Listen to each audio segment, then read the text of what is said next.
I want to put something out there that might trigger a lot of people and makes them feel defensive, but it needs to be said. Almost all of our relationships out there, romantic and platonic, are some form of trauma bond. We don't have to view it as a bad thing, that's actually their purpose. The relationships around us are reflecting back to us what we still need to heal, because we attract what we're vibrating at. The energy we're carrying, those unhealed wounds, the beliefs we haven't looked at yet, that's what we project out into the world and it finds our match. Even when we're on a healing journey, the relationships are still some form of trauma bond. But most of us aren't even there yet. Most of us are still in our pain.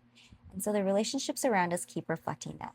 However, the collective is starting to become more conscious of this, especially in romantic relationships. I will hear people say things like I always go for the bad boys or I like all the crazy ones.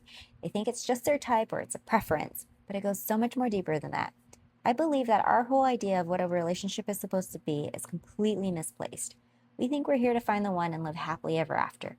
But I don't believe that's what relationships are really here for. The people around us are meant to remind us of a part of ourselves we have forgotten when we have reincarnated here, to help us remember our true core soul essence, that version of you that existed before the conditioning, before all the pain and the beliefs that told you what love is. That's what's really being pointed at. If we can start looking through that lens, we can have better relationships and friendships. We can use them for what they were actually designed for. But we've been taught the opposite. We give ourselves completely to another person because they're our best friend and we do anything for them, right?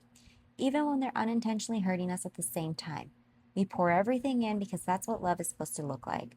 The exhaustion that comes with that, the quiet resentment you don't let yourself feel because they didn't mean to hurt you, is worth looking at.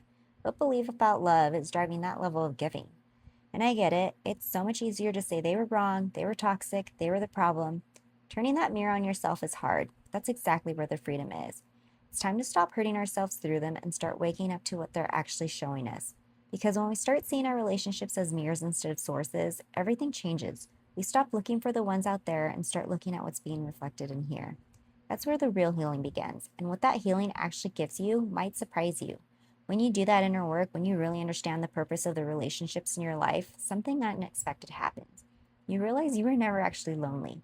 You have everything you need. You always did. No one else can fill that void for you. You're the only one who can anyway. So suddenly, being alone feels liberating because now you understand that being alone and being lonely are two completely different things. That's how we become interdependent.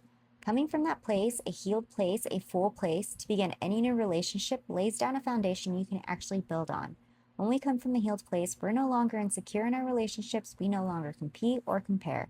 Because the heartbreak we feel in adult relationships, the devastation of it, it was never just really about that person. It was always the original wound being confirmed again, probably rooted from childhood. We've never healed the broken heart that started in childhood and we never knew how to repair it.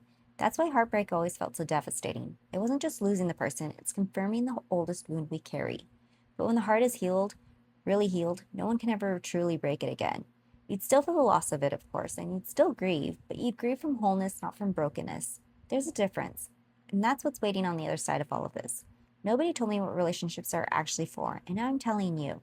So don't go anywhere. This journey is just getting started. What's on the other side of all of this is something I couldn't have put into words back then, but I'm living it now and it's available to you too.